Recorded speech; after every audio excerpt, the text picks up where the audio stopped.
পর্তুগালে আনুষ্ঠানিকভাবে শুরু হচ্ছে দেশটির 11তম প্রেসিডেন্ট নির্বাচনের ভোট গ্রহণ। এরই মধ্যে কনসুলেটগুলোতে ভোট দিয়েছেন প্রবাসীরা। ভোট গ্রহণের আগে আনুষ্ঠানিক প্রচারণা শেষ করেছে প্রার্থী ও রাজনৈতিক দলগুলো। তবে নির্বাচন ঘিরে নেই উৎসবের আমেজ। রাজনৈতিক বিভক্তিতে নির্বাচন দ্বিতীয় দফায় গড়াতে পারে বলে মনে করছেন অনেকে।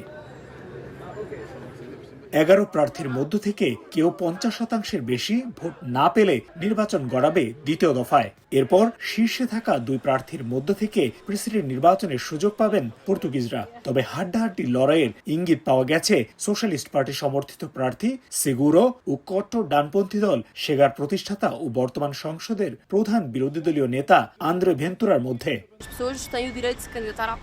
আমাদের বুঝতে হবে যে দ্বিতীয় রাউন্ডে নির্বাচন খুবই সীমিত হবে এবং এই সীমাবদ্ধতার ফলে ভোটাররা তাদের নিজেদের পছন্দের প্রার্থীকে ভোট দেওয়ার সুযোগ পাবেন না। তখন তাদের ভোট দিতে হবে একজন প্রার্থীকে বেছে নিতে আর আরেকজনকে বাদ দিতে, যা হয়তো অনেকের জন্য স্বস্তির হবে না। এবারের নির্বাচনে নিবন্ধিত ভোটার সংখ্যাও আগের সব রেকর্ড ভেঙে দিয়েছে। 1,10,00,000 ভোটারের মধ্যে রয়েছে উল্লেখযোগ্য সংখ্যক অভিবাসী। নির্বাচনে প্রেসিডেন্ট কে হচ্ছেন তার উপর অনেকাংশে নির্ভর করছে তাদের ভবিষ্যৎ। তবে অভিবাসীদের পছন্দ সোশ্যালিস্ট সমর্থিত প্রার্থী জোজে সেগুরো। তারিকুল হাসান আশিক, সময় সংবাদ, লিসবন, পর্তুগাল।